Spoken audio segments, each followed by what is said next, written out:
तो अगर ज्ञान में कोई उत्कृष्ट होगा तो वो क्रिया में नहीं हो पाएगा। बहुत ज्ञानी होंगे तो क्रिया में उनकी शिथिलता मिलेगी ही मिलेगी, मिलेगी ही मिलेगी, क्योंकि ये समय ऐसा है कि यहाँ आपका ज्ञान और आपका ये दो चीज कभी भी उत्कृष्ट रूप से कोई व्यक्ति नहीं कर पाएगा। बराबर, जो कर पाएगा उसका तो सीधा मोक्ष ही है ना। हाँ। वो श्रेणी मांडेगा, श्रेणी मांडना अभी तो संभव ही नहीं है, तो कहाँ से भी वो कर पाएगा, सोचो। अगर श्रेणी मांडना संभव होता तो वो कर सकते थे बस, क्योंकि सम्यक दर्शन ज्ञान चारित्राणी मोक्ष मार्ग, आपको मोक्ष जाने के लिए सम्यक ज्ञान चाहिए, सम्यक दर्शन चाहिए, सम्यक चारित्र, तीनों चीज बराबर सम्यक चाहिए। बराबर। तो दर्शन तो सम्यक पहले से ही शुरू हो जाता है सबका, तभी तो भगवान के 27 भव की गिनती हुई ना, तो दर्शन तो 27 भव पहले शुरू हो चुका था। हाँ। हमारे में से किसी का ऐसा हो सकता है 100 साल पहले भी शुरू हो, 100 भव पहले भी शुरू हो चुका हो। हाँ। क्योंकि बहुत बार दर्शन आया है और गिरा है। आप हमारे में तो हमने पढ़ा ना वो वंदित, और उसमें तो 9000 बार सम्यक दर्शन आता है और जाता है। तो बात यह है कि दर्शन का नहीं, पर ज्ञान और चारित्र तो परफेक्ट चाहिए ना। दर्शन तो एक बार आ गया तो अब तो आप मोक्ष जाने वाले हो, पर दर्शन के साथ ज्ञान और चारित्र भी पक्का चाहिए जो मजबूती से आपको आगे बढ़ाए।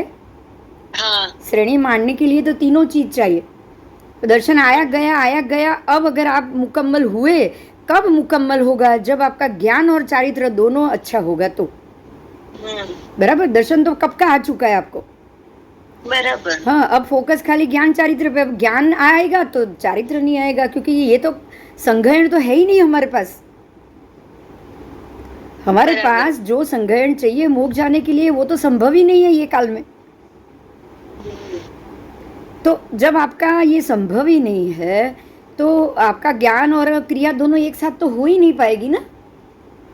नहीं होगा, नहीं हो पाएगी। दर्शन अंदर है, पड़ा हुआ है, वो दर्शन शुद्ध है, कोई बात नहीं। दर्शन शुद्ध हो सकता है, साथ में ज्ञान शुद्ध हो सकता है, तो क्रिया में शिथिलता आ जाएगी। बराबर। और दर्शन शुद्ध है ही, साथ में क्रिया शुद्ध होगी, जो आपको ये जो आप बोल रहे हैं वो पूरे समुदाय में ये चीज मिल रही होगी शायद। हाँ। तो ज्ञान में तो कहीं ना कहीं गिरेंगे ही गिरेंगे। हाँ। तो ज्ञान में इसीलिए सम्यक ज्ञान नहीं आ जाता है, मिथ्या ज्ञान आ जाता है। मिथ्या ज्ञान में राग द्वेष तो होता ही नहीं, होता ही होता है। होता है। मिथ्या ज्ञान का मतलब क्या कि आप अति राग रखो, अति द्वेष रखो। तो जब हमको किसी भी जीव के प्रति द्वेष नहीं रखना है तो फिर ये ऐसे ही एक तिथि के लिए क्यों द्वेष भाव रख रहे हैं? और एक तिथि के सभी महात्मा और लोगों के लिए द्वेष रखना, इसका सीधा अर्थ है कि इसमें से कोई ना कोई तो तीर्थंकर का जीव भावी हो सकता है कि नहीं होगा। तो तीर्थंकर की विराधना वो आज से ही कर रहे हैं। हाँ। तो आज से अगर आप ये विराधना कर रहे हो तो फिर उनकी विराधना करने का कर्म बांधा होगा, तभी ऐसा हो रहा है ना। हाँ। और अगर ऐसा विराधना का ही कर्म उदय में आया है तो कितना भी समझाओ वो समझेगा? बताओ, नहीं समझेगा, है ना। नहीं माने। क्यों? क्योंकि उदय काल में विराधना का कर्म चल रहा है, इसीलिए उनको सम्यक दृष्टि से सोचने की तो बात ही खत्म हो गई। यही कारण है कि उनको हम बोल रहे हैं कि उनको समझ में क्यों नहीं आ रहा है, आना ही नहीं है। उदय काल में ही वही विराधना चल रही, तो कहाँ से आएगी? बराबर। किसी न किसी तीर्थंकर परमात्मा के जीव की विराधना होगी। हमको तो किसी के प्रति द्वेष नहीं रखना है। ये तो भगवान के भक्तों के ऊपर ही द्वेष भाव रख रहे हैं। जैसे वो भक्त है वैसे एक तिथि भी भक्त तो है कि नहीं? है ही ना। हाँ, तो उनके लिए तो आप द्वेष भाव नहीं कर सकते हो। दो तिथि वाले, इसलिए एक तिथि वाले दो तिथि का द्वेष भाव बिल्कुल नहीं करते। आप देखो, नहीं, એ લોકો તો સાથે લઈને ચાલે બધા। હા, એનું કારણ આ જ છે કે ભાઈ ભલે ને ગમે તે હોય, આપણે જ્યારે સામાન્ય વ્યક્તિ પર દ્વેષ નથી કરવાનો તો સાધુ પર આપણાથી કેવી રીતે દ્વેષ થાય? સવાલ જ નહીં બાબા, સવાલ જ નહીં। તો ભગવાનનો વેશ પહેરીને બેઠા, એનાથી દ્વેષ કેવી રીતે હા, કરે? બસ બરાબર। એટલે હવે જે લોકો ભગવાનના વેશ પહેર્યા છે એના ઉપર દ્વેષ કરતા હોય તો એ લોકોની સંગતમાં આપણે ઓછું જ રહેવાનું। હું તો રહેતી જ નથી, દૂરથી સલામ કરું છું। બસ એવું જ કરી લેવાનું। અને બેસવું પણ પડે ને તો ખબર નહીં, મારા બધા નેગેટિવ વાઇબ્સ એવું ફીલ કરાય કે સારિકા તું ઊભી થા, તું जा અહીંયાથી, અને 2 દિવસ તો બ્રેન વોશ કરતા લાગે। હા, તો એટલે એ બધું મુશ્કેલ જ છે. એના કરતાં બસ ક્રિયા આપણે જેટલા પણ ક્રિયામાં બેઠા હોય એમાં તો એ લોકોની વ્યાવ જ કરી લેવી સારી બસ. हाँ બરાબર. बराबर. चलो अब आगे जाए. हाँ थैंक यू वेरी मच. चलो आगे जाएंगे. काला सवैश्य पुत्र, काला सवैश्य करके थे व्यक्ति, उनके पुत्र की बात है. वो उनके शिष्य, उसका नाम है वैश्य पुत्र, वैश्य पुत्र. ठीक है. तो वो काल में, वो समय में भगवान पार्श्वनाथ, पार्श्व उपत्ति का परम परित शिष्य, पार्श्व परमात्मा के समुदाय के भी तो महात्मा विचर रहे थे ना तब भगवान महावीर स्वामी के साथ, क्योंकि पार्श्वनाथ भगवान तो 250 साल पहले ही हुए. तो उनके केशी गणधर और उनकी परंपरा के साधु भी तो उधर घूमते ही होंगे ना.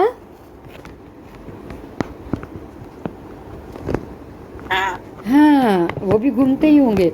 तो ऐसे ही उन्हीं के परिवार के ही महात्मा जो थे उनकी बात यहाँ पे की है. तो पार्श्वपत्तीय परंपरा के शिष्य, उनका नाम था वैश्य पुत्र कालास. वो वैश्य पुत्र थे, नाम था कालास. तो वो साधु थे और जहाँ स्थवीर भगवान थे अपने महावीर स्वामी, वहाँ पे वो आए. और आने के बाद भगवान के स्थवीरों को कहा कि स्थवीर सामायिक को नहीं जानते, स्थवीर सामायिक का अर्थ नहीं जानते, स्थवीर प्रत्याख्यान को भी नहीं जानते, स्थवीर प्रत्याख्यान का अर्थ भी नहीं जानते, स्थवीर संयम को नहीं जानते, स्थवीर संयम का अर्थ भी नहीं जानते, स्थवीर संवर को नहीं जानते, स्थवीर संवर का अर्थ भी नहीं जानते, स्थवीर विवेक को नहीं जानते, स्थवीर विवेक का अर्थ भी नहीं जानते, स्थवीर व्युत्सर्ग को नहीं जानते और स्थवीर व्युत्सर्ग के अर्थ को भी नहीं जानते हैं. उन्होंने आके ऐसी बात की. इस प्रकार से वो कालास वैश्य पुत्र थे, उन्होंने ये सबको ये इस प्रकार से बात की, उनको बताया.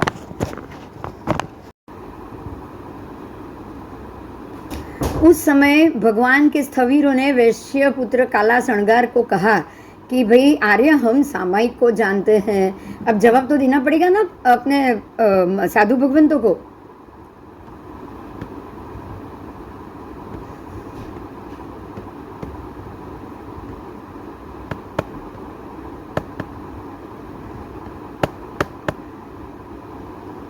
तो उन्होंने उस कालास आर्यपुत्र को कहा कि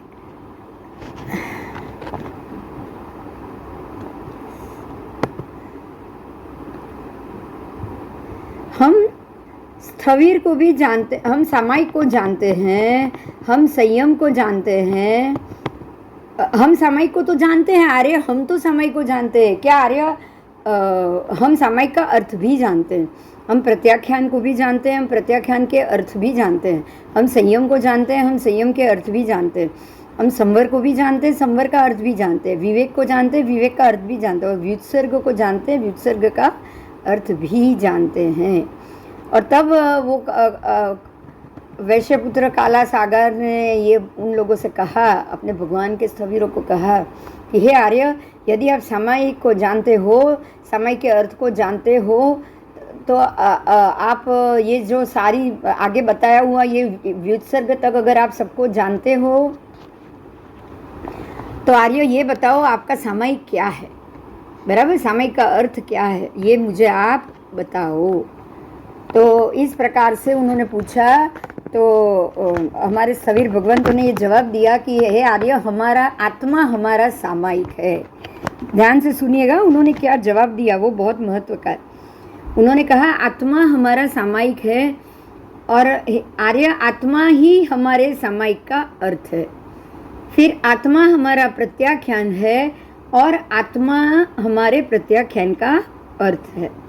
फिर संयम, आत्मा हमारा संयम है और आत्मा ही हमारे संयम का अर्थ है. आत्मा हमारा संवर है और आत्मा ही हमारे संवर का अर्थ है. आत्मा हमारा विवेक है, आत्मा ही हमारे विवेक का अर्थ है. आत्मा हमारा व्युत्सर्ग है और आत्मा ही हमारे व्युत्सर्ग का भी अर्थ है. समझ में आया उन्होंने क्या कहा?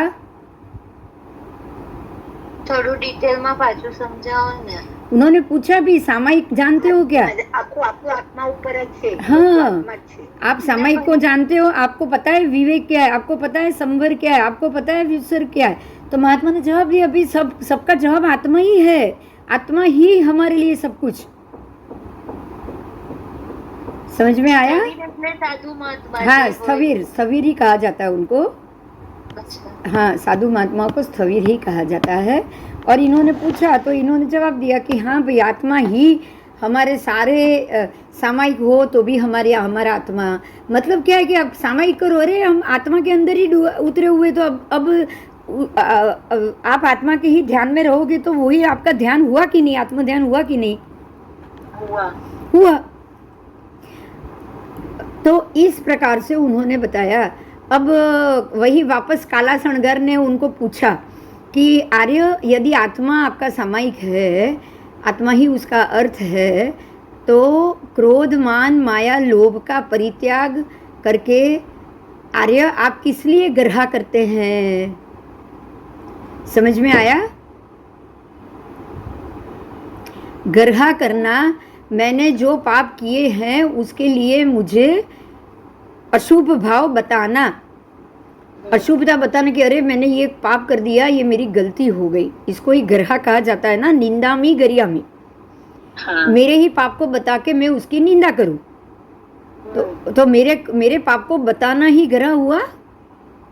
हाँ। ग्रह यानी कि पाप के प्रति कुत्सा का भाव बताना कि भाई ये पाप है और मुझे ये पाप नहीं करना चाहिए, ऐसा भाव बताना, और फिर उसके लिए मुझे निंदा करना कि अरे मेरे से ये हो गया, ये मेरी बड़ी गलती हुई। तो निंदा में गरिया में दोनों चीज हो गई। हाँ, तो हे कालास, हम संयम के लिए ग्रह करते हैं। देखो, उसने पूछा कि फिर आप ग्रह क्यों करते हो? आप क्रोध मान माया पूरा दिन में ये बताने के बाद आप ग्रह क्यों करते हो? देखो, बहुत ही बढ़िया बात है, आप यहाँ ध्यान से सुनिए। उसने क्या कहा कि आप सामायिक जानते हो या सामायिक का अर्थ जानते हो, आप व्युत्सर्ग जानते हो या व्युत्सर्ग का अर्थ जानते हो, आप विवेक जानते हो, आप विवेक का अर्थ जानते हो, आप संवर जानते हो, संवर का अर्थ जानते हो। तो महात्मा कह रहे हैं हाँ, आत्मा ही हमारे लिए सब कुछ है, विवेक भी आत्मा है, संवर भी आत्मा है। ठीक है, तो अब ये पूछ रहा है कि अगर आत्मा ही आपके लिए सब कुछ है तो आपने क्रोधमान माया लोभ का याद कर करके ग्रह क्यों कर रहे हो आप? बात क्लियर हो गई अभी? हाँ, कि आप तो रोज बोल रहे हो, अब अगर आत्मा ही आपका सब कुछ है तो जो भी क्रोध मान माया लोभ हुआ उसको भूल जाओ। इनका कहने का अर्थ समझ में आ रहा था? हाँ, आप फिर ग्रह क्यों करते हो रोज? तब ये साधु महात्मा कहते हैं कि हम संयम के लिए ग्रह करते हैं। तो क्या ग्रह संयम है या अग्रह संयम है? ग्रह संयम है, कालास ग्रह संयम है, अग्रह संयम नहीं है। ग्रह सर्व बाल भाव का परिज्ञा के द्वारा प्रत्याख्यान करके सर्व दोषों का अपनयन करती है। इस प्रकार हमारा आत्मा संयम में उपहित होता है। इस प्रकार हमारा आत्मा संयम में उपचित भी होता है, उपहित भी होता है, उपचित भी होता है। इस प्रकार हमारा आत्मा संयम में उपस्थित भी होता है। देखो, यहाँ उपहित, उपचित और उपस्थित 3 शब्द बताया है। आत्मा को संयम में उपहित करना मतलब आत्मा को संयम की ओर ले जाना। समझ में आया? हाँ, उसको संयम का हित समझाना आत्मा को। उसके बाद उस आत्मा संयम में उपचित हुआ। उपचित मतलब उसमें डूबना। उपचित मतलब संयम से आत्मा भावित होना। बराबर? पहले आप उसको समझाते हो कि भाई संयम ये है, फिर उसको संयम के अंदर ही उसको डुबो देते हो। मतलब आप संयम से वहन करोगे तो आत्मा संयम में डूबता जाएगा ना। हाँ, आत्मा संयम बढ़ता जाएगा और इस प्रकार हमारा आत्मा संयम में उपस्थित होता है। तो अब सीधा आत्मा संयमी बन गया। देखो, संयमी बनने के लिए क्या करना है, सम्यक दर्शन सम्यक ज्ञान के लिए क्या करना है? पहले आपको क्या करना पड़ेगा? आत्मा को संयम क्या है, सम्यक ज्ञान क्या है, वो बताना पड़ेगा। आप एक बार उसको बताओगे कि भाई सम्यक ज्ञान ये है कि भगवान जो कह रहे हैं वो सही है। भगवान ने जो चीज़ संसार बताया है वो संसार दुख का कारण है। यहाँ किसी को कोई सुख नहीं मिला है। बराबर? एक भव में जो पत्नी है वो दूसरे भव में शत्रु बनकर आती है, तो कहाँ से सुख होगा? पिछले जन्म का जो शत्रु है इस जन्म में पुत्र बनकर आया तो क्या आपको सुख देगा? नहीं। नहीं देगा।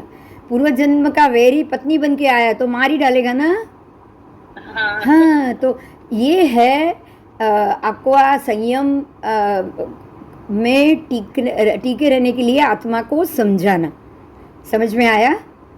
हाँ। तो इस प्रकार से आप आत्मा को समझाओगे।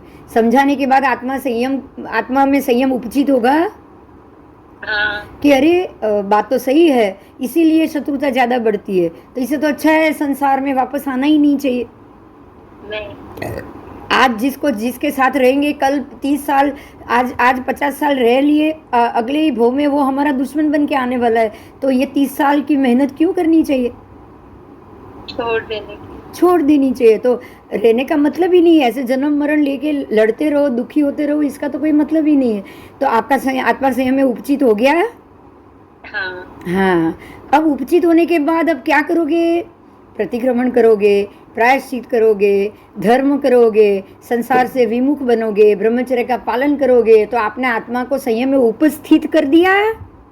हाँ, समझ में आ गया संयम को कैसे अंदर लाया जाता है? पहले उपहित, फिर उपचित, और उसके बाद उपस्थित। जो क्या फाइन शब्दो છે બોલો? સુપર વર્ડ્સ છે. Super word. અને સંયમને કેવી રીતે ટકાવવું એ સમજાવ્યું છે તમને. બોલો. અને શું વિચારવાથી સંયમ ટકાઈને રહે ઈ કેટલું. हाँ, એ પણ કેવું પાપ के प्रति कुत्सित भाव करोगे तो ही संयम टिकेगा. पाप में खुश रहोगे तो संयम टिकने वाला ही नहीं है. नहीं टिकेगा. अगर पाप में अरे क्या हो गया, ठीक है कुछ बहुत थोड़े बहुत झगड़े होते हैं लेकिन आनंद भी तो होता है ना. आराम से खाओ पियो, मजे से जिंदगी जियो, पैसे कमाओ, खर्चा करो, घूमो फिरो, पहनो ओढ़ो, इतना बढ़िया तो शौक आपका पूरा हो रहा है. मुझे तो खुशी मिल रही है, मुझे कोई इससे वैराग्य नहीं चाहिए, तो क्या होगा? संयम नहीं मिले. हाँ, क्या है आपको पाप आपको कुत्सित लगा ही नहीं ना. नहीं है ना. नहीं लगे. हाँ, नहीं लगे. तो निंदा और गर्हा से आत्मा संयम में उपहित होता है. बराबर. तो गर्हा संयम है. क्या है? गर्हा से. यदि आप गर्हा कर रहे हो तो वो संयम हुआ. हाँ. और ग्रहा करते करते यानी कि पाप के प्रति भाव, बुरा वर्ताव करते करते, आप बुरा नहीं करना है उसका भाव करते करते करते करते आप संयम में धीरे धीरे उपहित हो गए. आत्मा संयम में उपहित हो गया. हाँ. आत्मा के अंदर संयम हित के मामले में आकर बैठ गया. हित आत्मा के हित के लिए वो ऊपर आकर बैठ गया. बराबर. आप समझ गए कि भाई संयम जरूरी है, उसी में आत्मा का हित है. ये समझ में आ गया. अब समझ में आ गया, आत्मा संयम के अंदर उपहित हो गया, तो बार बार आप ऐसा करोगे. अब बुरा सोचना छोड़ दोगे, बुरा करना छोड़ दोगे, बुरा देखना भी छोड़ दोगे. हाँ. छोड़ दोगे. बराबर. बार बार प्रत्याख्यान करोगे ना. गर्हा क्या कराएगी? गर्हा करोगे, बार बार गर्हा करोगे. गर्हा क्या कराएगी? जो भी अपने बाल भाव है, जो हम सोचते हैं कि ये अरे ये तो पाप है, अरे ये तो पाप है, उसका प्रत्याख्यान कराती है कि नहीं? कराएगी. प्रायश्चित कराती है. प्रायश्चित करना ही गर्हा है. तो गर्हा करके, प्रायश्चित करके सभी दोषों का वो अपनयन करती है, उसको खत्म करती. सारे दोष खत्म करेगी गर्हा. अगर आप प्रायश्चित करोगे तो प्रायश्चित के द्वारा अरे मैंने ये गलत कर लिया, इतना ही प्रायश्चित करना है, तो आपके सारे दोष खत्म होते जाएंगे. होंगे कि नहीं बताओ? होंगे. तो अब जिस चीज को आपने सोच लिया अरे ये तो गलत है, ये मैंने गलत किया, ये गलत है मैंने गलत किया, तो बार बार वो क्रिया आप करोगे भी नहीं ना. नहीं. हाँ, जब बारी आएगी वो काम की तो आप छोड़ दोगे उसको. अरे भाई अब नहीं करना है, बहुत हो गया, अब तक किया, अब गलत नहीं करना है. करोगे ना. हाँ, करोगे ही करोगे. तो अब आपने क्या किया? आत्मा में संयम को उपचित किया ना. हाँ. बार बार संयम का उपचय करोगे, बढ़ाओगे, हर एक जगह पे संयम को बढ़ाओगे. सम्यक दर्शन को बढ़ाते जाओगे। आज खाने पीने में बढ़ाया, चलो अब तो कंट्रोल करो, अब प्रायश्चित करने की बारी नहीं आनी चाहिए। हमको ऐसा खाना ही नहीं चाहिए, हमको पाप वाला खाना ही नहीं खाना चाहिए, राइट? राइट। धीरे धीरे पाप वाला पहनना ओढ़ना नहीं चाहिए। आज आप कोई भी खरीदी करने जाओगे, इतने साल ये सारी चीज जानने के बाद, तो कभी भी रेशमी रुई का कुछ भी खरीद करोगे क्या, बताओ? नहीं। रेशमी साड़ी या रेशमी सिल्क की साड़ी, प्योर सिल्क लेने जाओगे अभी आप? नहीं जाओगे। क्यों? पता चल गया ना कि वो किससे बनता है। हाँ, तो जैसे मालूम पड़े कि इसमें जीव हत्या ज्यादा है, तो आपने ये प्रायश्चित के स्वभाव डाला है, इसीलिए आप संयम में उपचय कर रहे हो कि नहीं? तो हर एक जगह पे धीरे धीरे बढ़ाओगे ना, तो आत्मा में संयम उपचित होगा। उपचित का मतलब बढ़ना बढ़ना बढ़ना बढ़ना। चय उपचय, ज्यादा बढ़ना, चय से ज्यादा बढ़ना। उपचय का मतलब है ज्यादा बढ़ना, है ना? चय है तो आपने एक जगह से बढ़ाया, अब आप 10 जगह से बढ़ाओगे। तो ऐसे उपचय होते होते होते होते एक दिन ऐसा होगा कि आत्मा पूरा संयम से भर जाएगा। तो जब वो संयम से भर गया, उसको आप क्या कहोगे? क्या कहोगे? उपस्थित। अब आके उपस्थित होके बैठ गया है। अब आपके आत्मा में संयम आकर पूरा ठहर गया, बैठ गया। तो अब आप संयमी हो गए कि नहीं? हो गए। सम्यक दर्शन आ गया कि नहीं? अगर बैठ गया तो आ गया। संयम आके अब देखो, ये आया तभी तो आपने सोचा ना कि नहीं, मुझे ये जगह पे जाके नहीं करना है, नहीं करना है, तभी सोचा ना। संयम आके बैठा है तभी सोचा ना। हाँ। नहीं तो नहीं आता तो भाई, अरे ये भी तो महात्मा है, चलो जाके वंदन करो, सब कुछ कर सकते, यही सोचते ना। यही सोचते। और जाके 1.5 महीना तप के साथ, जाप के साथ आप एकदम आध्यात्मिक क्रिया में हो, और आपके माथे पे घण लगता कि भाई ये मिथ्यात्व है, ये मिथ्यात्व है, वो भी गलत। अरे ये तो એવું લાગે જેલમાં બંધાઈ ગઈ, બારે તો નીકળી सकूं। जेल में बंधने से भी ज्यादा क्या होगा पता है? कि जो सम्यकदर्शी है ना, उसकी बुराई सुननी पड़ेगी। हाँ। उल्टा भी होगा। होगा। जो सही है, जो सच है, जो सच के मार्ग पे चल रहे हैं, वो गलत है, ऐसा बार बार सुनना है। आपके कानों को वो लगेगा। हाँ, तो ये तो चलेगा ही नहीं ना। नहीं, ये तो चलेगा ही नहीं। तो अच्छा ही हुआ है। तो आपको जब भी लगे, आप कुछ नहीं करोगे, आप उनका निरादर नहीं करोगे। आपको तो अनिरादर भी नहीं करना है, आदर भी नहीं करना, आप बिल्कुल न्यूट्रल हो जाओ। हाँ। न्यूट्रल होके भाई मुझे ये जरूरी नहीं लग रहा तो मैं नहीं करूंगी। आपको क्या सही क्या गलत है आपको ही सोचना है ना। हाँ। आपको ही सोचना है। आपको लगे कि भाई ये करने से मेरा जो संयमी जीवन है, यहाँ जाके मेरे राग और द्वेष दोनों बढ़ने वाले हैं, आपको बिल्कुल नहीं करना। आपको एक ही चीज सोचनी है, आपको कुछ नहीं सोचना। ये वातावरण में जाऊंगी तो मेरे अंदर अपनों के लिए ही द्वेष भाव बढ़ रहा है। बराबर। अपने ही जो संयमी साधु है उसके लिए मेरा द्वेष भाव बढ़ रहा है, तो मुझे तो वहां जाना ही, खड़ा ही नहीं रहना चाहिए। ठीक है? तो यही है जो आपको आपके आत्मा में संयम को उपस्थित कराएगा।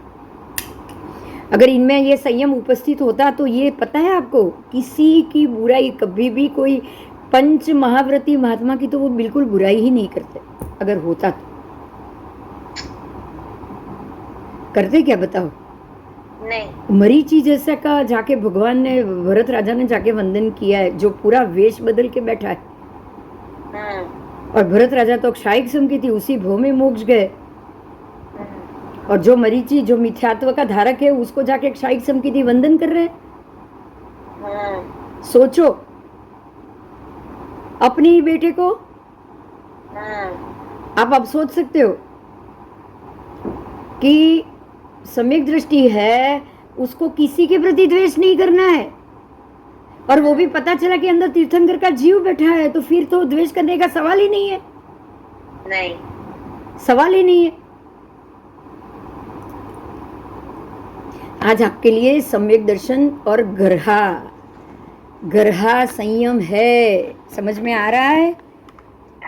आज निंदा में गरिया में तो हम बहुत बार बोलते हैं, रोज बोलते हैं, रोज कौशक में बोलते हैं, लेकिन ग्रहा का अर्थ ही संयम है। आपको पता था? आज स्पष्ट शब्द लिखा हुआ है यहाँ कि कालास ग्रहा संयम है और अग्रहा संयम नहीं है, मिथ्यात्व है। क्लियर हुआ? हाँ, एकदम क्लियर। हाँ, ग्रहा करनी है कि भाई मैंने जो पाप किया है वो गलत है, मेरे खुद के किए हुए पाप की मुझे रोज ग्रहा करनी चाहिए, और वही संयम, वही संयम। गरिहामी किसको पता था? बोलो, आज जितना क्लियर हुआ ना उतना कभी नहीं हुआ होगा। नहीं, कभी नहीं हुआ। हुआ था पहले? बताओ। नहीं। हाँ अमिता जी, काश्मीरा ना। निंदामी गरियामी अप्पाणम वोसिरामी रोज बोलते हैं कौशक के टाइम पे। गरिहामी का मतलब ही क्लियर नहीं था। गरिहामी का अर्थ ही है संयम। गरिहामी का मैंने जो निंदा की है वो भाव वो बहुत ही बुरा है, ये मैं एक्सेप्ट करता हूँ। ग्रहा का मतलब क्या? मैं इसको एक्सेप्ट कर रहा हूँ कि ये मैंने जो भाव किए थे वो गलत थे, तो मैं मेरी गलती मानता हूँ। मानना ही तो जरूरी। अब ये मानो कि भाई मैंने गलत किया ही नहीं है, तो ग्रह है ही नहीं, तो ग्रह है ही नहीं, वही तो असंयम है। वही असंयम है। और असंयम ही तो ये मानेगा ही मानेगा कि जो गलत है वो गलत है,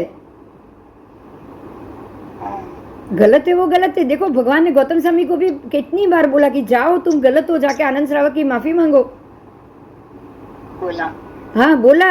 और गौतम स्वामी गए तो गौतम स्वामी ने ग्रहा की कि नहीं अपने किए हुए पाप की? हाँ, की। तो हमें भी जितनी बार हमसे गलती हो जाए हमको ग्रहा करनी चाहिए, क्योंकि ग्रहा ही संयम है। आज ग्रहा के लिए बहुत अच्छी बात आपने जानी।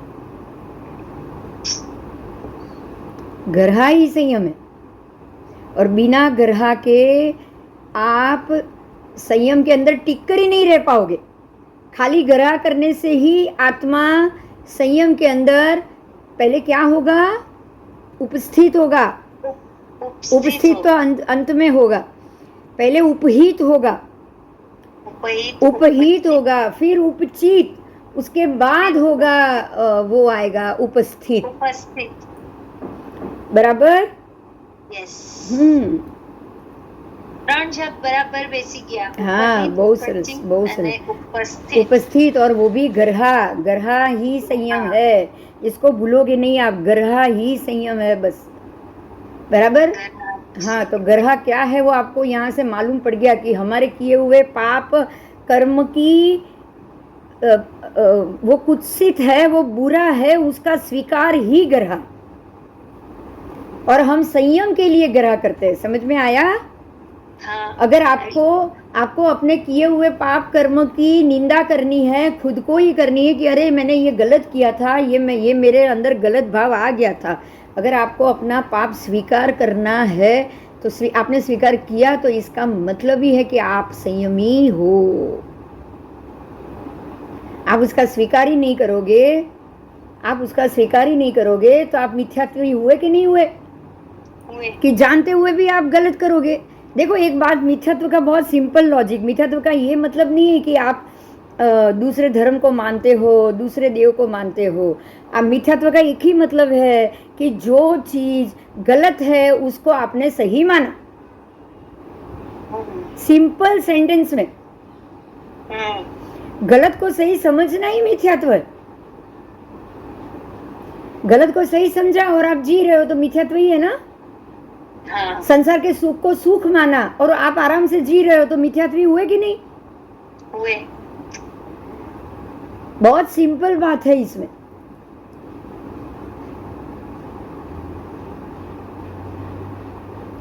चलो, थैंक यू બિંદુબેન, આજનો મસ્ત લેસન સમજાવવા માટે. ના બહુ સરસ. આપણે તાર શબ્દો જ બહુ સરસ છે બેના. જો ને આપણા માટે સૂત્રોમાં રાખ્યું છે કે નિંદામી गरियामी अप्पाणम गोसरामी. बोलो ना कि मैं मेरे पाप की निंदा कर रहा हूँ, मैं ये पापित भावों की भी निंदा कर रहा हूँ।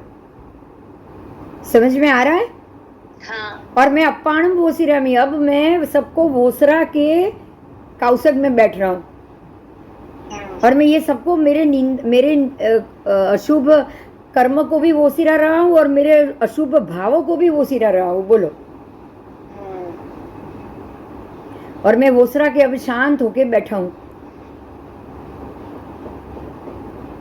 अब सब वोसरा दोगे तो अपने आप शांत हो जाओगे। हाँ। और वोसरा दिया मतलब आपने अपने अंदर से संयम को जमाया ना। हाँ। उपचित किया ना वो वोसरा के। गलत वोसरा है तो संयम अपने आप बढ़ेगा। हाँ, बढ़ेगा। वो अपने आप बढ़ेगा। ठीक है। और इस प्रकार हमारा आत्मा संयम में उपहित होता है। इस प्रकार हमारा आत्मा संयम में उपचित भी होता है और इस प्रकार से हमारा आत्मा संयम में उपस्थित भी होता है। और ये इस बिंदु पे वैश्यपुत्र काला शणगार बिल्कुल संबुद्ध हो गए, बहुत खुश हो गए। और उनको लगा, हाँ, उनको लगा कि ये भगवान के स्थवीरों को मैं वंदन करूं। तो उन्होंने वंदन भी कहा, नमस्कार भी किया। और उन्होंने कहा वंदन करके हुए नमस्कार करने के बाद कि हे भंते, पहले मैंने अज्ञान, अश्रवण, अबोधि और अनभिगम के कारण अदृष्ट, अश्रुत, अस्मृति, अविज्ञात, अव्याकृत, अव्यवच्छिन्न, अनिर्गूढ़ और अनुपधारित इन पदों के इस अर्थ पे श्रद्धा नहीं की, प्रतीति नहीं की और रुचि भी नहीं की, कुछ नहीं किया ना। पहले श्रद्धा की तो सम्यक दर्शन तो आपको इनको उपहित तो होगा ही नहीं। उसके बाद उन्होंने रुचि भी नहीं, प्रतीति भी नहीं की, मतलब पहले भरोसा भी नहीं किया। और पहले तो यही नहीं माना कि ये सच है। और सच मानते तो उस पे भरोसा भी करते ना। हाँ। तब भरोसा करने की तो मतलब ही चली गया। हाँ। जब आपको श्रद्धा ही नहीं है तो उस पर भरोसा तो होगा ही नहीं होगा। तो प्रतीति भी अपने आप चली गई। हाँ। और अगर श्रद्धा भी नहीं है, भरोसा भी नहीं है तो वो दोबारा वो पाठ करोगे क्या आप? नहीं। तो रुचि भी नहीं करोगे ना कि चलो ये स्वीकारने जैसा है।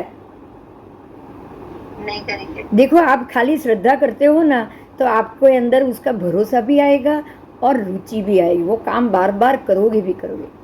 पर श्रद्धा ही नहीं होगी तो भरोसा तो अपने आप नहीं आएगा और बार बार रुचि भी नहीं। आज हम बोलेंगे कि अरे साइंस ही सही है, तो भगवान की बात पे पहले आपने श्रद्धा ही नहीं की। समझ में आ रहा है? तो प्रतीति तो होगा ही नहीं कि अरे भगवान कह रहे कहाँ दो सूर्य, वो तो कुछ है नहीं, सब अम्बग है, साइंस कह रहा है वही सही। क्योंकि श्रद्धा करोगे तो भरोसा आएगा ना। हाँ। और भरोसा अगर नहीं करोगे तो वो पढ़ने का, सुनने का मन भी नहीं करेगा। नहीं।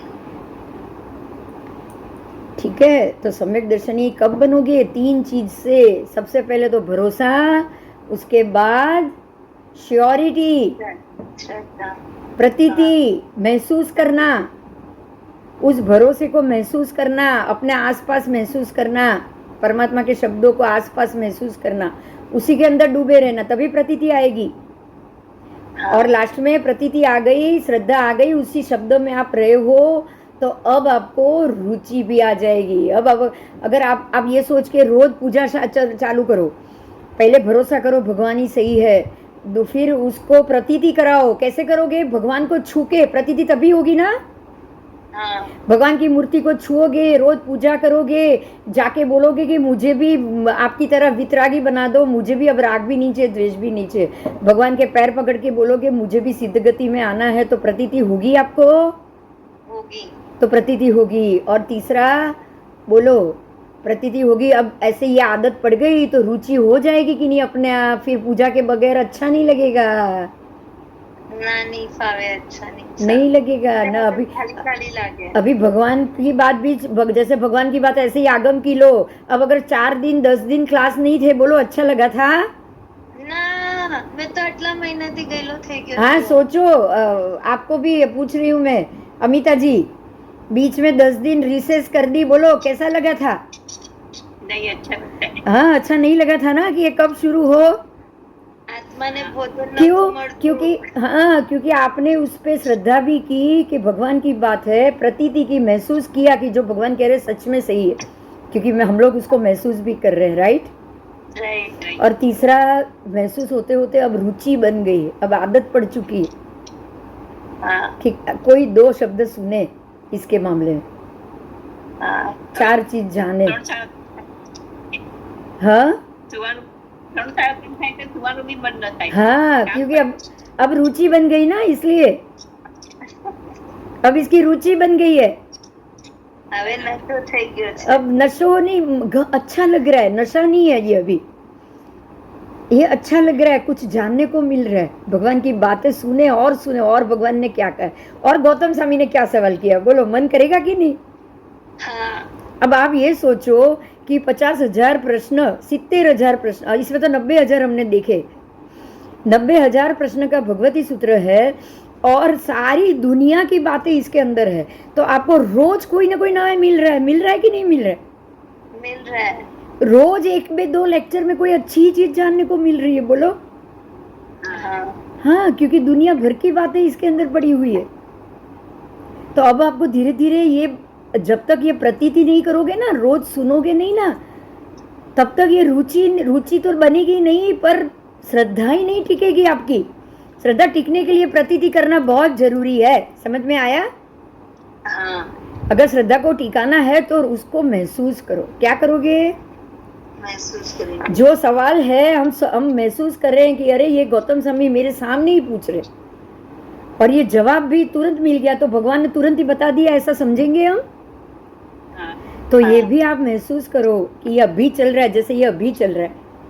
तो अभी चल रहा है तो आपको भी मन करे तो प्रश्न कर सकते हो ना. हाँ नहीं तो फिर चलो सुन लिया खाली और अंदर के प्रश्न अंदर ही पड़े रहे तो भी आपको रुचि नहीं होगी ना. नहीं. तो ये ऐसे सम्यक दर्शन टिकता है. सम्यक दर्शन कैसे आता है ये पता था, लेकिन ये कैसे टिकता था ये नहीं पता था. सच में है ना. यस. वो टिकता था, वो नहीं पता था. आओ तो हे प्रभु, अब ज्ञान, श्रवण, बोधि और अभिगम के द्वारा ये आपको किसी भी चीज पे श्रद्धा करना है ना, कोई सेंटेंस पे, उसका 1 मिनट मैं फोन ले रही हूँ. चलो स्टार्ट. तो अब ये कह रहे हैं वैश्यपुत्र काला शणगार कि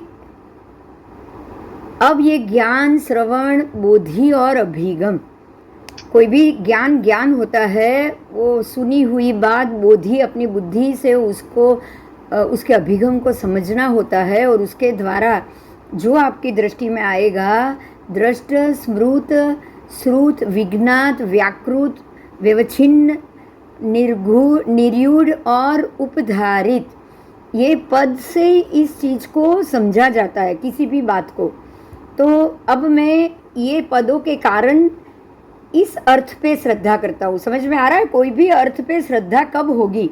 जब आप उसको ध्यान से सुनोगे, उस पे ध्यान लगाओगे, वो क्या कहना चाहते हो उसको जानोगे, फिर उसको जैसे निर्गुण और उपधारित, फिर उसको उपधारित करोगे. समझ में आ रहा है? उसके गुणार्थ को समझोगे.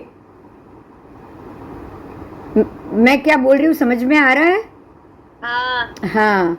तो ये सब जानने के बाद ही आपको ये अर्थ के ऊपर श्रद्धा होगी. तो श्रद्धा होगी तो अपने आप प्रतीति होगी. हाँ आप श्रद्धा होगी, फिर इसको बार बार पढ़ोगे, बार बार देखोगे, तो अपने आप प्रतीति भी बनेगी. हाँ और प्रतीति होने के बाद तो रुचि हो जाएगी. अरे इसको तो भी आज मैंने कुछ पढ़ा ही नहीं, आज मैंने कुछ नहीं जाना, आज मेरा दिन खाली गया, है ना. हाँ तो रुचि बनेगी. इसीलिए ये आपने जो कहा वो बिल्कुल सही है, वो ऐसा ही है जैसा आप कह रहे हो. तो ग्रहा संयम है, ये बात सही है. बराबर. बराबर.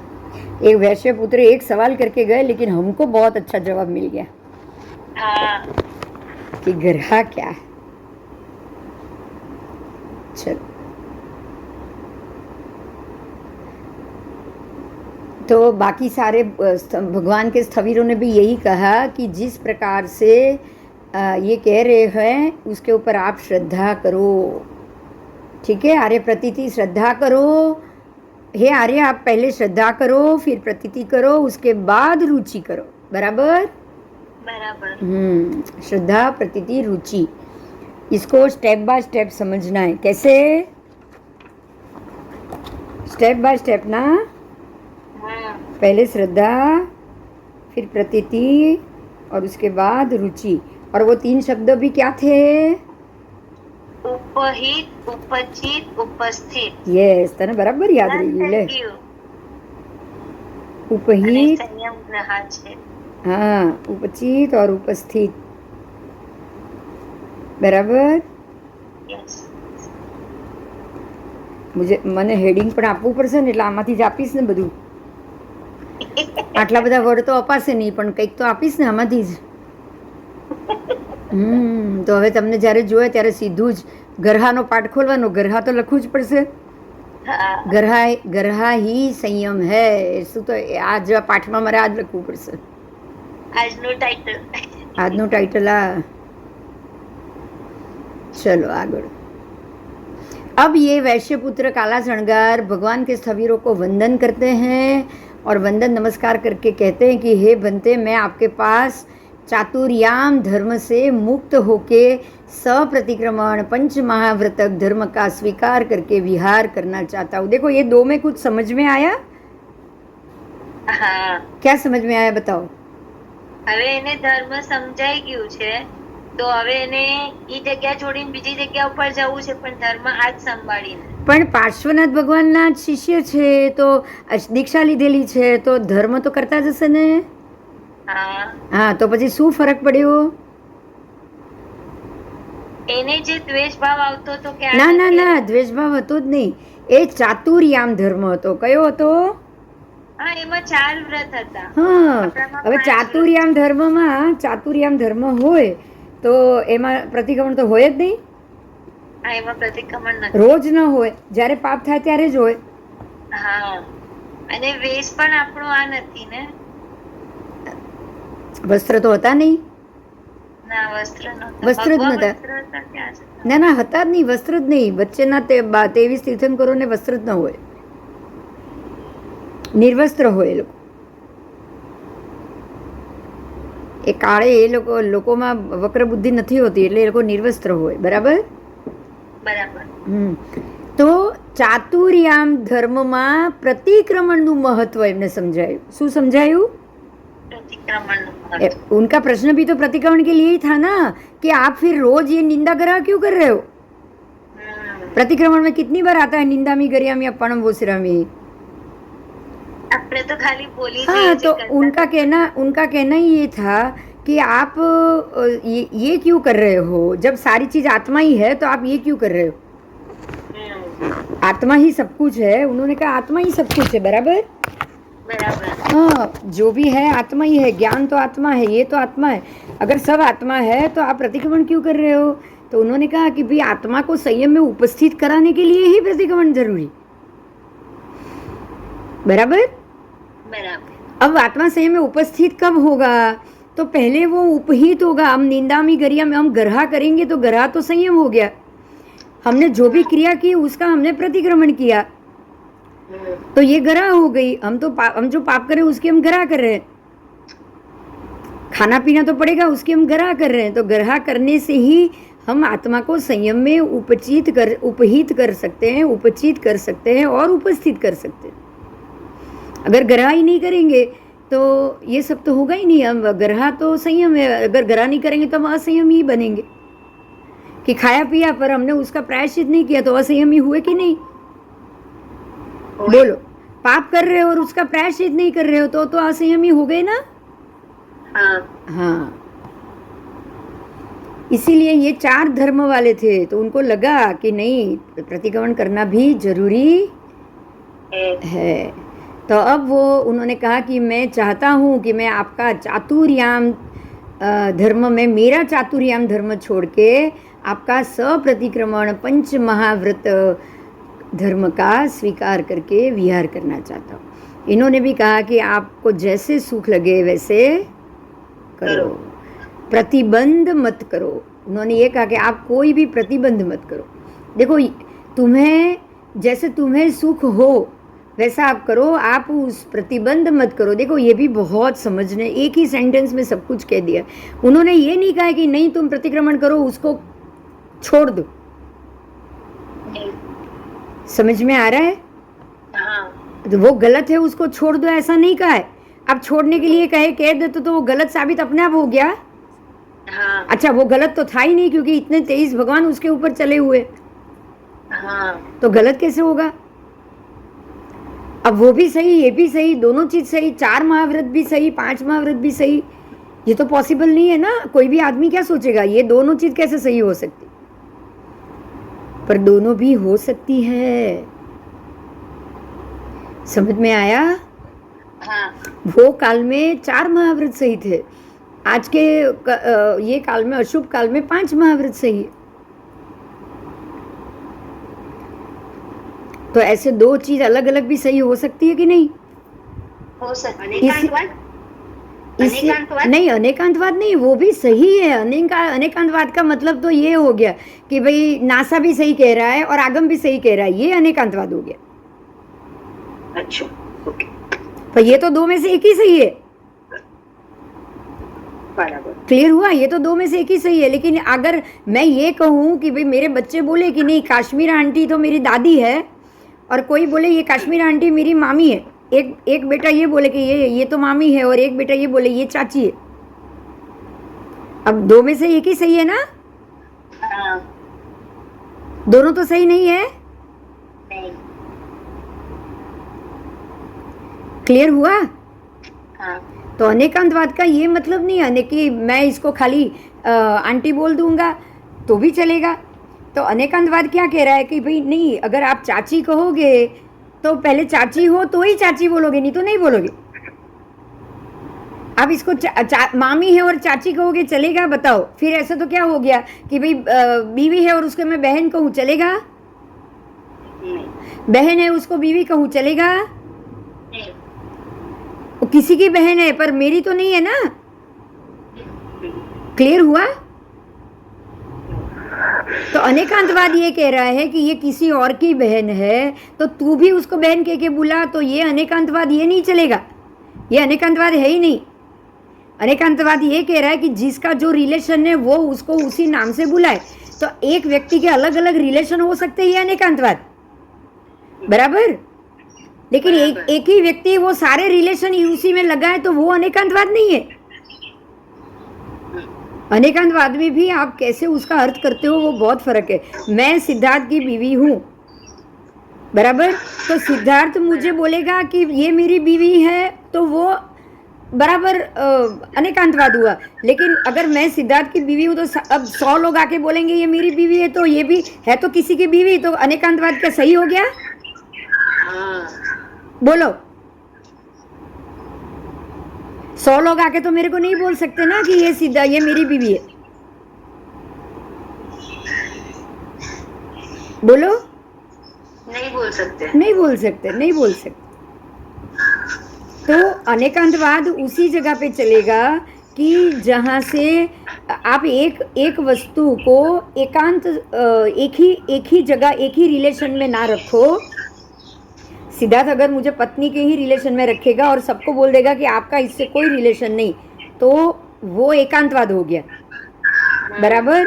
लेकिन अगर ये बोले कि ये मेरी बीवी है पर आपकी बहन है, इनकी चाची है, इनकी मामी है, तो है हूँ मैं अकेली लेकिन सबकी अलग अलग है, तो ये अनेकांतवाद हुआ। अब क्लियर हो रहा है एकांतवाद अनेकांतवाद? हाँ। तो चातुर्यान धर्म सही है वो भी, और हम बोलेंगे चातुर्यान धर्म अधूरा है, तो हमारी दृष्टि से वो भी सही है और उनकी दृष्टि से भी आप सही हो कि नहीं? है। पर आप ये तो नहीं कह सकते ना कि चातुर्याम सही भी है और चातुर्याम गलत भी है, आप ऐसे नहीं कह सकते हो, राइट? नहीं। राइट। और चातुर्याम गलत ही है, आप ऐसे भी कह सकते हो। बोलो। चातुर्याम को गलत कह दोगे तो अनेकांतवाद चला, एकांतवाद हुआ कि नहीं?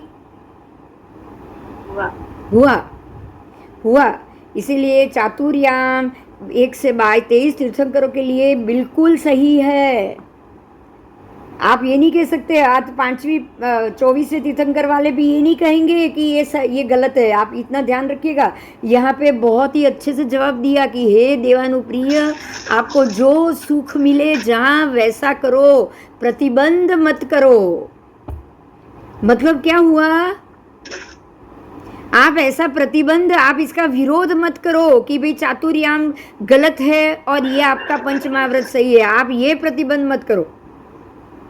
पर आपको सुख लग रहा है कि आपको अच्छा लग रहा है कि पंचमहाव्रत होना चाहिए, तो आप वो जरूर करो। बात क्लियर हुई? हाँ। ये कह रहे हैं कि आप चतुर्याम को गलत समझ के मत छोड़ना, आप उसका प्रतिबंध मत करना। प्रतिबंध का अर्थ विरोध ना।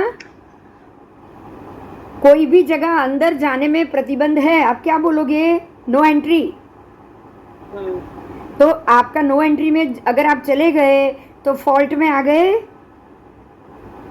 हाँ। तो अगर आपने इसको प्रतिबंध कर दे दिया कि भाई इसका प्रतिबंध कर दो और इसको बंद कर दो,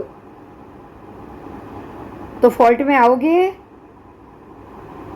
हाँ। हाँ, इसलिए उन्होंने स्पष्ट शब्दों में कह दिया कि हे देवानुप्रिय, आपको जो सुख लगे वो करो, बस प्रतिबंध ना करो, विरोध मत करो। वो भी सही है, आज के समय में सही नहीं होगा, पर वो तब जब भगवान थे तब वो भी सही था। समझ में आया?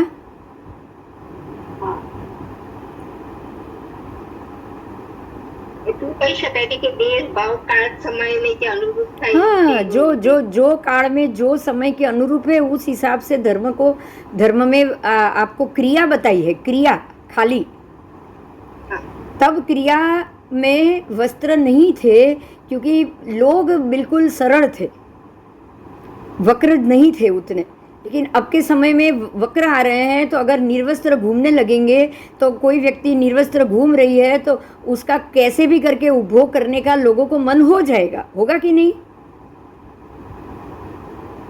होगा ना? होगा।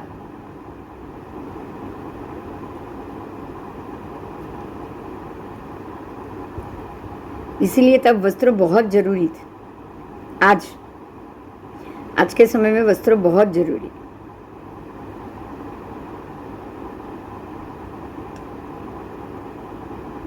चलो,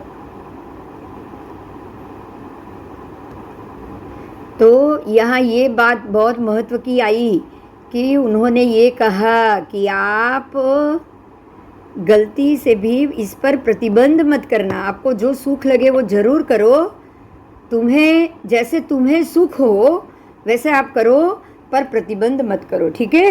चतुर्याम प्रतिबंधित है ऐसा मत कहो। ठीक है?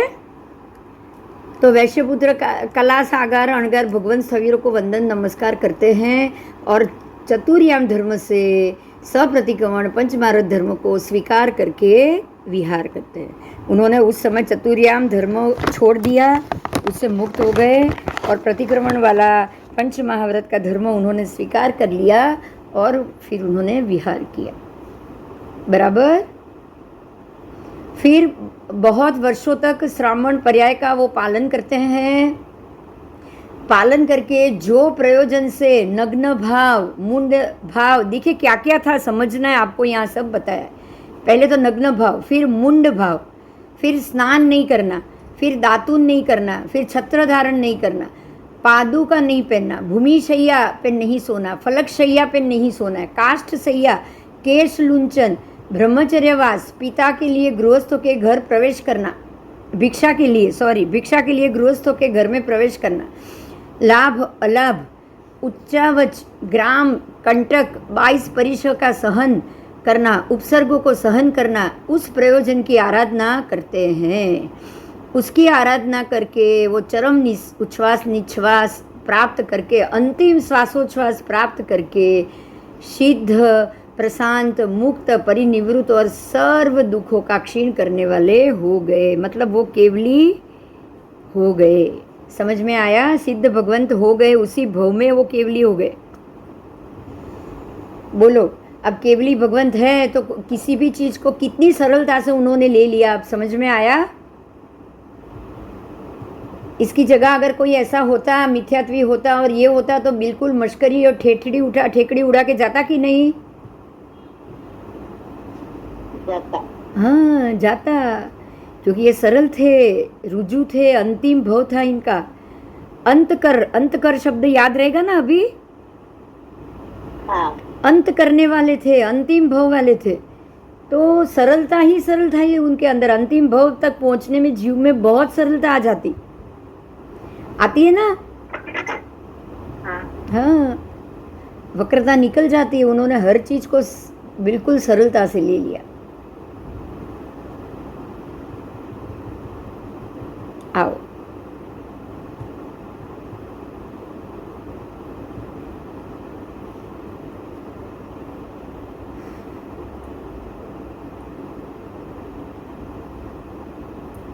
अब गौतम स्वामी भगवान को एक सवाल कर रहे हैं, अप्रत्याख्यान क्रिया के ऊपर ही ये सवाल है।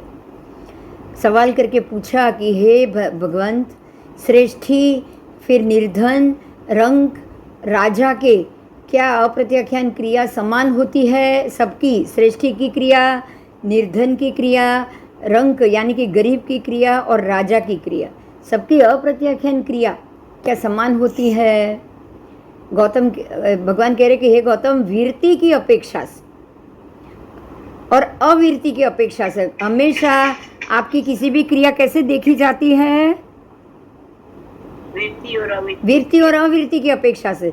तो ये तो चारों अभी अवीरति में है, श्रेष्ठी, निर्धन, रंक और राजा। तो अवीरति की अपेक्षा से ये कहा जा रहा है कि श्रेष्ठी की, निर्धन की, राजा की और रंक की अप्रत्याख्यान क्रिया समान होती है।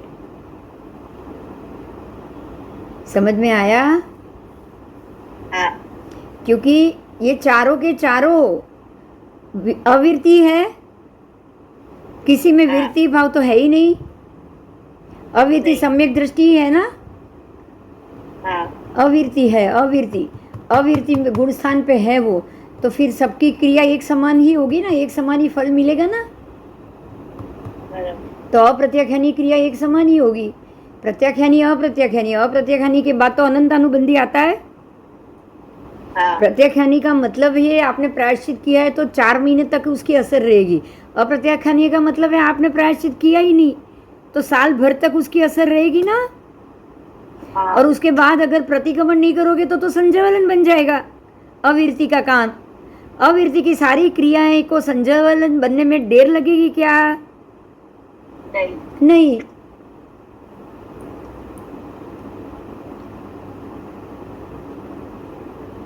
तो अवीरती की अपेक्षा से सबकी क्रिया अलग अलग नहीं हो सकती है। अवीरती होने के कारण एक ही समान होती है क्रिया, पर अगर वीरती हो तो सबकी अलग हो जाएगी। श्रेष्ठी करेगा, निर्धन करेगा, रंक करेगा, गरीब और राजा करेगा। अगर ये चारों वीरती वाले होते तो राजा की तो क्रिया बहुत बड़ी बड़ी होती ना, बड़ी मात्रा में कर सकते हैं, राजा को सत्ता है।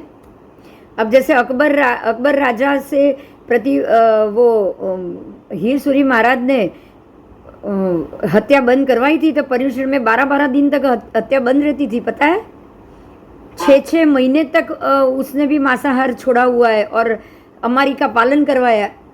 तो राजा की वीरती वाली क्रिया बहुत महत्व की हुई कि नहीं? हुई। एक गरीब क्या करा सकेगा बोलो? एक गरीब कहीं भी 6 महीने की अमारी का पालन करा सकेगा? नहीं। श्रेष्ठी भी नहीं करा पाएगा, नहीं। रंक भी नहीं करा पाएगा, नहीं। तो जो राजा करा पाएगा वो बाकी भी नहीं करा पाएंगे ना, नहीं करा पाएंगे। तो वीरती की क्रिया सबकी अलग अलग है पर अवीरती की सबकी एक जैसी है। ठीक है? हाँ, तो हमारे लिए हमको ये भी समझना है कि हमारे अंदर अगर अवीरती है, अगर हमें संसार से उद्विग्नता नहीं है तो हमारी कोई भी क्रिया धार्मिक क्रिया का फल नहीं दे सकती। बराबर? हाँ, हमें इसको धर्म की दृष्टि से हमको इसका फल नहीं मिल सकता है। हमारे अनुष्ठान धार्मिक अनुष्ठान नहीं हो सकते हैं। आपके किसी भी अनुष्ठान को धार्मिक नहीं कहा जाएगा अगर आप में अवीरती है तो। तो सम्यक दर्शन नहीं होगा तो सब बेकार है। अब आधा कर्म भोजन, आधा कर्म भोजन करता हुआ श्रवण निर्ग्रंथ क्या बांधता है, क्या करता है, क्या चय भी करता है और क्या उपचय भी करता है। अब श्रवण भगवान की बात की है। आधा कर्म भोजन, आधा कर्म भोजन करता हुआ निर्ग्रंथ आयुष्य कर्मों को छोड़ के शेष सातों कर्मों की प्रक्रिया का शिथिल बंधन बद्ध प्रकृतियों को गाढ़ बंधन में बांधता है। समझ में आया? आधा कर्म भोजन करता हुआ श्रवण निर्ग्रंथ सारी सातों के सातों आयुष्य छोड़ के सातों प्रक्रियाओं को गाढ़ रूप से बांधता है। कैसे? આધા કર્મ ભોજન એટલે શું? આધા કર્મ ભોજન એટલે તમારી નિર્દોષ ગોચરી નહીં. આધા કર્મ ભોજન ખબર પડી ગઈ? નિર્દોષ ગોચરી તમે જાઓ છો શ્રાવકને ત્યાં વોરીને લાવો છો. એ આધા કર્મ યાની કે અડધો અડધ કર્મથી ભરેલી, નિર્દોષ નહીં. તો તમે રસોઈ બનાવરાવીને ખાધી એવું પણ આવી જાય ને એમાં. પછી તબિયત તબિયતનું બહાનું આપીને રસોઈ બનાવરાવીને વીગઈવાળી રસોઈ ખાધી તો પણ આવી જાય. બહારનું કંઈ વેચાતું મંગાવીને ખાઈ લીધું એ પણ આવી જાય. આ બધું આધા કર્મ કહેવાય. શું કહેવાય? જે 32 દોષ રહિત ના હોય એ પણ આધા કર્મમાં જાય. જાય જ ને. દોષ રહિત ગોચરી જ નિર્દોષ છે, નિર્દોષ ગોચરી નહીં. એટલે આધા કર્મ થઈ ગયું ને બધું. ઓકે. ગોચરી દોષ રહિત ના હોય તો એ આધા કર્મ કહેવાય. અને કરણ કરાણ અનુમોદન આપણને પણ દોષ લાગે તો એવા ટાઈમે આપણે શું કરવાનું?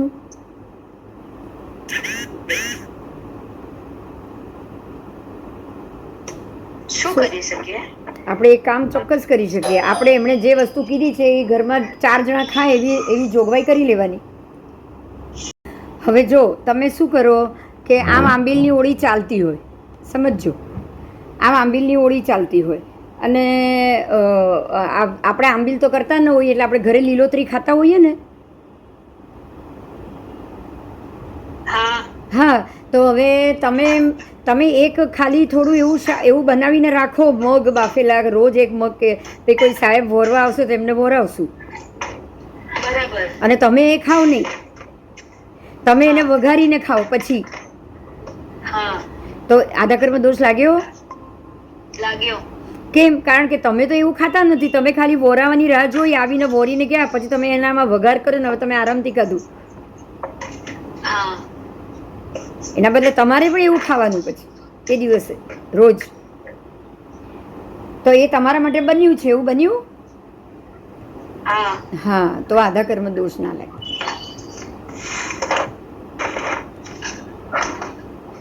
બરાબર. ચલો.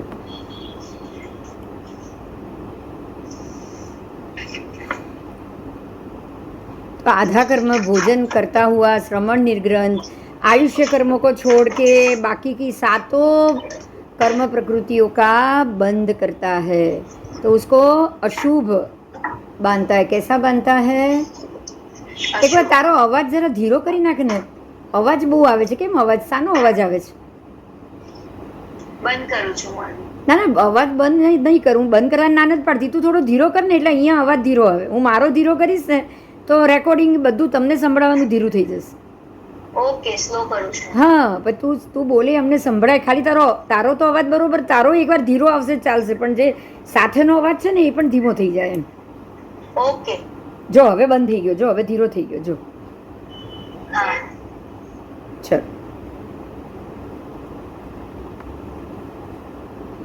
તો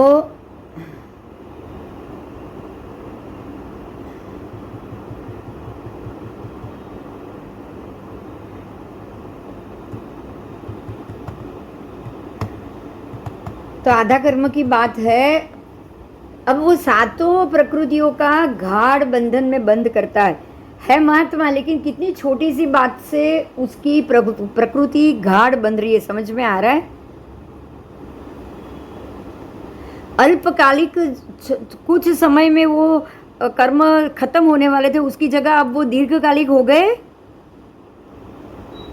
हाँ हाँ, वो लंबे समय तक अब कर्म बंध गए। समय जैसे अब इसी चीज को देखो, मरीचि का उदाहरण सबसे बढ़िया। वो आधा कर्म ही कर रहे थे ना सब। हाँ हाँ, तो अब जो छूटने वाले थे उसकी जगह एक कोड़ा कोड़ी तक का संसार बढ़ गया। हाँ तो उन्होंने एक खाली एक जो शिथिलता जो आचार में लाई, उसी के कारण एक कोड़ा कोड़ी सागरोपम जितना संसार बढ़ा दिया। बोल, तो सारी आयुष्य कर्म को छोड़ के, क्योंकि बाकी की सब प्रकृतियों को गाढ़ बांध दी उन्होंने। आयु कर्म की प्रकृति का बंद होगा तो ही होगा, बाकी नॉर्मल प्रकृति में आयु कर्म का बार बार बंद नहीं होता है। बराबर? मंद अनुभव वाली प्रकृतियों को तीव्र अनुभव वाली बना देता है, और अल्प प्रदेश वाली प्रमाण वाली प्रकृति को बहु प्रदेश वाली। सब चीज बढ़ेगी ना, प्रदेश से भी कर्म प्रकृति वो बढ़ेगी। बंधन शिथिल की जगह गाढ़ होगी तो तरतमता में भी बढ़ेगी। मंद अनुभव वाली तीव्र अनुभव वाली हो जाएगी तो लेशिया में भी अशुभ होती जाएगी, अशुभ लेशिया वाली। हाँ, और हो सकता है कि आयुष्य का बंध हर बार ना पड़े, पर कभी कभी तो वो भी पड़ जाएगा ना। भगवान ने तो नारकी के बंध भी लगा दिए। हाँ, मरीचि के भव में ही मोक्ष हो जाता, उसकी जगह तो कितना उनको नरक का भी गति आ गई, सब गति आ गई कि नहीं आ गई। 27 भव बढ़ गए, तीसरे में ही सम्यक दर्शन भी चला गया। सोचो कितना नुकसान हो गया। समझ में आ रहा है?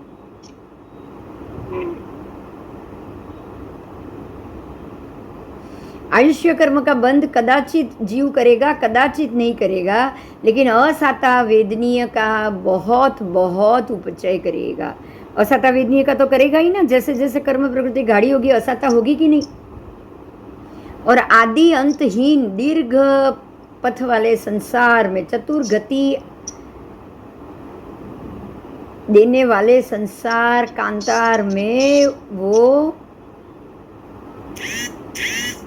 परिवर्तित हो जाएगा। बिल्कुल थोड़ा समय था, उसकी जगह ज्यादा समय हो गया। इसीलिए इस अपेक्षा से कहा जा रहा है कि आधा कर्म भोजन करता हुआ श्रवण निर्ग्रंथ आयुष्य कर्म को छोड़ के बाकी सातों प्रकृति के बंधन को गाढ़ बंधन में लेके बांधता है और चतुर्गति रूप संसार में अनुपरिवर्तन करता है। बराबर? बराबर? अभी आधा कर्म भोजन करने वाला खाली ये नहीं करता है, अभी और भी करता है। क्या क्या करता है? आत्मा से धर्म का अतिक्रमण करता है। क्या करता है? धर्म का अतिक्रमण, धर्म को हटा रहा है वो। अतिक्रमण मतलब उसको जबरदस्ती से दूर करना। बराबर? वो धर्म को दूर कर रहा है। आत्मा से धर्म को दूर करते हुए पृथ्वी कायिक, अपकायिक, तेजस कायिक, वायु कायिक, वनस्पति कायिक और त्रस्कायिक जीवों के प्रति भी निरपेक्ष हो गया। भारी कर्म हो रहा है तो ये सारे जीवों की वध भी हो रहा है, और जिन जिन शरीरों का, जीवों के शरीरों का वो भोजन करता है, उन जीवों के प्रति भी वो निरपेक्ष होता जाता है। बराबर? जो शरीरों का वो भोजन करता है उनके प्रति भी निरपेक्ष हो गया। इसीलिए ऐसा श्रवण निर्ग्रंथ, ये साधु की बात है। 7 कर्म को यावत कोई बार 8 कर्म को भी बांधते हुए इस 4 गति संसार में परिभ्रमण करता रहता है। समझ में आया? हाँ, अब इससे उल्टा भी बताया। આજે તો એક ભાઈ આવ્યા હતા ઘરે અને એને ઓળખાણ સીધી RSS માં છે. ઓકે. હા, તો આજે એની જોડે ચર્ચા થઈ. એને આપણે રત્નગીરી મહારાજના 4 પંચાંગ બી આપ્યા. અને એ હવે સમજ, મતિ, શ્રુત, સાંભળેલું, જાતે ભણેલું બધું સાથે લઈ ગઈને જે ભેગું હતું સાથે લઈ લઈને આવી હતી. અને પછી આવીને જ્યોતિષે, હું તો આ ભાવમાં ભણી નથી, જ્યોતિષે નથી ભણી. ચલ ને, આ તો હું ભણી હોઉં, જ્યોતિષે ભણ્યા વગર કઈ રીતે જ્યોતિષ થવું? જ્યોતિષ તો ભણવું પડે ને, એ તો ભણ્યા વગર ના થવાય. એટલે બધું સાથે આવે છે, એ વાત તો 100% છે. પરંપરા એ બધું તમારી સાથે આવે છે. એ તમે અત્યારે જે કંઈ બી ભણી રહ્યા છો બધું સાથે લઈને જશો આવતા ભાવમાં. શું આ ભગવતી સૂત્ર ભણ્યા એ બધું સાથે લઈને જશો તો હવે આવતા ભાવમાં જ્યારે તમે આટલું જ્ઞાન સાથે લઈને આગળ વધ્યા હશો તો પછી હવે ક્રિયા અને એ બધામાં કરવું કેટલું ઈઝી થઈ જશે. વિચાર, હવે એક જ જગ્યાએ મહેનત કરવાની રહે ને, કારણ કે જ્ઞાન આવશે તો જ દ્રઢતા આવશે. આજે આપણે શ્રદ્ધાનો વિષય જ ભણ્યા. શ્રદ્ધા અને પ્રતીતિ કેવી રીતે આવશે? હા, એ જ વસ્તુના ને તમે વારે ઘડીએ વિચારે કરશો તો જ પ્રતીતિ બી આવશે ને, અનુભવથી સમજશો તો જ પ્રતીતિ બી આવશે. રાઈટ? તો પ્રતીતિ વગર તો સમ્યક દર્શન ટકવાનું જ નથી. બરાબર. ચલો, હવે સમજી લો કે આ આધાકર્મી भोजन ना करे, प्राशुक और ऐषणीय भोजन करे.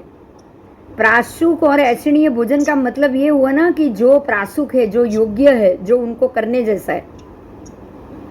ऐषणीय का अर्थ यही हुआ ना, जैसा उनको बताया गया है, जो उनको करना चाहिए. राइट? राइट. तो अगर वो प्राशुक और ऐषणीय भोजन करे तो क्या फल? तो यहाँ ये बताया है कि ऐसा श्रमण निर्ग्रंथ क्या बांधता है, क्या करता है, क्या चय करता है, क्या उपचय करता है. गौतम स्वामी ने ये सवाल किया कि भगवान कह रहे कि जो श्रमण निर्ग्रंथ प्राशुक और ऐषणीय भोजन करता है तो वो आयुष्य कर्मों को छोड़ के बाकी सातों कर्मों को गाढ़ की जो गाढ़ प्रकृति है उसको शिथिल करता है, ढीली करता है. जो दीर्घकालिक की बांधी स्थिति है उसको अल्पकालिक करता है, और जो तीव्र अनुभव वाली प्रकृति है उसको मंद अनुभव वाली करता है. जो बहु प्रदेश परिमाण वाली है उसको अल्प प्रदेश वाली करता है. आयुष्य कर्म का बंध कदाचित करता है और कदाचित नहीं भी करता है. असाता वेदनीय कर्म का बहुत बहुत उपचय अब वो नहीं करेगा, पर साता कर्मीय और आदि अंतहीन ऐसे दीर्घ चतुर्गति वाले संसार कांतार का वो व्यतिक्रमण करता है, यानी कि वो संसार घटाड़ता है. समझ में आया? बोलो.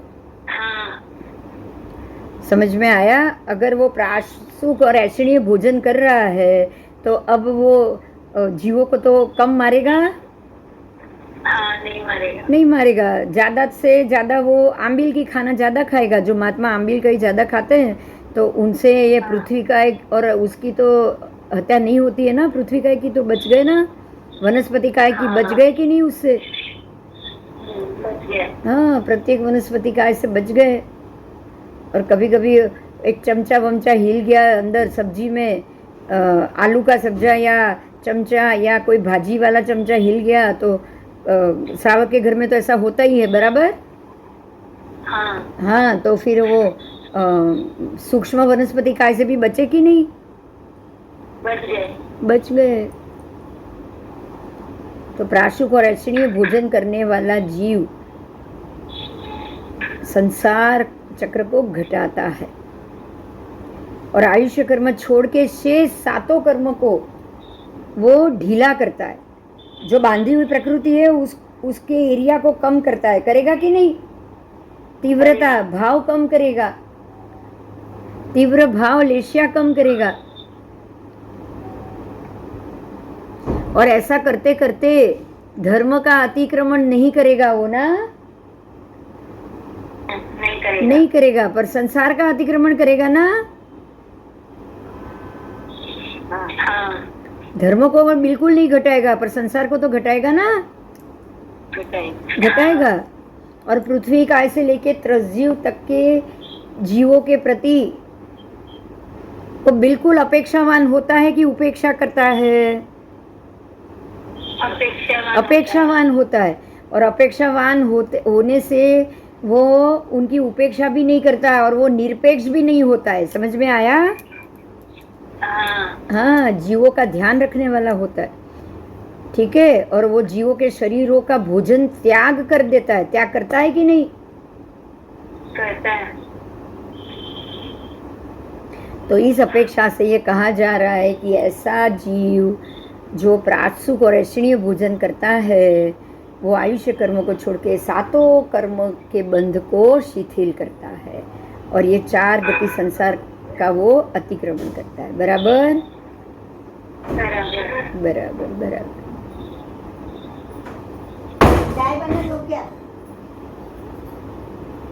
हाँ, अस्थिर द्रव्य परिवर्तित होता है या स्थिर द्रव्य परिवर्तित, ये उद्देश्य का लास्ट टॉपिक है, वो निपटा लेते हैं, ठीक है। अस्थिर द्रव्य परिवर्तित होता है, स्थिर द्रव्य परिवर्तित नहीं होता है।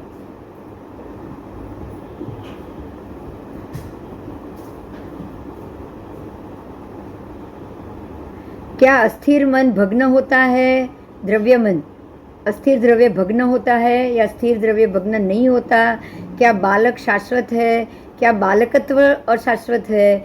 पंडित शाश्वत है? पंडित अशाश्वत है? भगवान को बहुत सारे सवाल पूछ लिए, इसमें से क्या होता है बताओ, है ना? गौतम स्वामी ने बहुत सारे सवाल पूछ लिए। हाँ, भगवान कह रहे हैं अस्थिर द्रव्य परिवर्तित होता है। परिवर्तन किस में आएगा? जो अस्थिर है उसमें। जो स्थिर है उसमें परिवर्तन आएगा नहीं। अस्थिर द्रव्य भग्न भी हो जाएगा, टूट जाएगा। स्थिर कभी टूट पाएगा नहीं। बालक शाश्वत है? क्या बालकत्व शाश्वत है? देखो कितना बढ़िया जवाब है। बालक जरूर शाश्वत है, क्योंकि हर एक जीव बालक तो बनेगा ही बनेगा, लेकिन क्या उसका बालकत्व शाश्वत रहेगा? नहीं। देखो यही इसी का और जवाब। हमको एक आत्मा एक शरीर में बंधा वो शाश्वत है, बराबर, क्योंकि आत्मा शरीर के अलावा तो रहेगा नहीं, संसारी आत्मा। लेकिन क्या वो शरीर में रहा है तो शरीर के साथ रहना, उसका हमेशा के लिए रहना शाश्वत है? नहीं, वो परिवर्तित है ना। हाँ, ठीक है। तो इसी तरह अस्थिर द्रव्य टूट सकता है, लेकिन क्या स्थिर द्रव्य टूट सकता है? नहीं, वो भग्न नहीं होता है। पंडित शाश्वत है? क्या पंडितत्व अशाश्वत है? शाश्वत है? पंडित शाश्वत है। समझ में आ रहा है? पर पंडितत्व अशाश्वत है, क्योंकि आप पंडित हो गए तो आप शाश्वत हो, लेकिन आपका पंडितत्व कभी भी टूट सकता है ना, कभी भी मिथ्यात्व बन सकता है कि नहीं? बन सकता है। बन सकता है, बन सकता है। इसका अर्थ क्या हुआ पता है? ये पंडित शाश्वत, पंडितत्व अशाश्वत। ज्ञान, सम्यक ज्ञान शाश्वत है। क्या सम्यक ज्ञानी शाश्वत है? नहीं। उल्टा करो।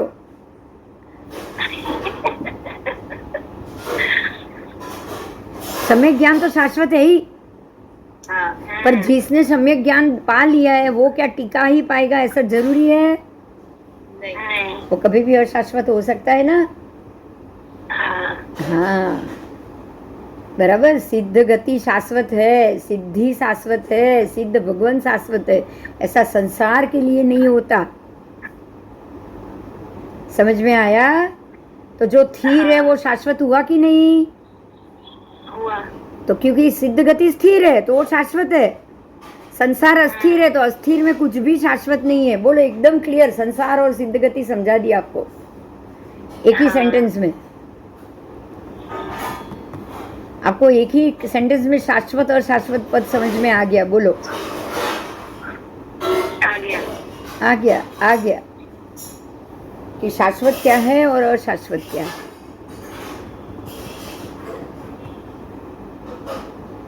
बराबर बराबर। बोलो, अब आगे करना है कि कल करेंगे? कल मंडे। हाँ, मंडे को करेंगे, कल भी नहीं। टॉपिक नया आ रहा है ना, उद्देश्य भी 10वां आ रहा है, इसलिए पूछ रही हूँ। ठीक है, तो करेंगे बाद में. बोलो, कोई प्रश्न है तो पूछो. નહીં આજે તો બહુ બધા પ્રશ્નોનો ઉત્તર મળી ગયો. આ તો બહુ મસ્ત સરસ. lesson મળી ગયો. આજે તો બહુ સરસ હતું. ગરહામાં જ બહુ બધું સમજાઈ ગયું. Superb. હમ. બહુ સરસ. બરાબર. એટલે હવે આપણે એટલે તમારા જેવા ટીચર મળ્યા. હા, પણ આપણે ઉપહિત કરવાનું છે, પછી ઉપચિત કરવાનું છે, અને પાછું ઉપસ્થિત પણ કરવાનું છે. રાઈટ? હવે સમ્યક દર્શન આપણે આ ત્રણેય કરવાનું છે. આ ત્રણેય કરશું તો જ આમાંથી બહાર આવી શકશું. સમ્યક દર્શન કાયમી થઈ જશે તમારી પાસે. હા, બરાબર. હા, ઠીક છે. ચાલો, રજા લઈએ. સોમવારે મળીએ હવે. બરાબર? ઓકે. હા, ઓકે. ચાલો. જય જીનેન્દ્ર. જય જી. હા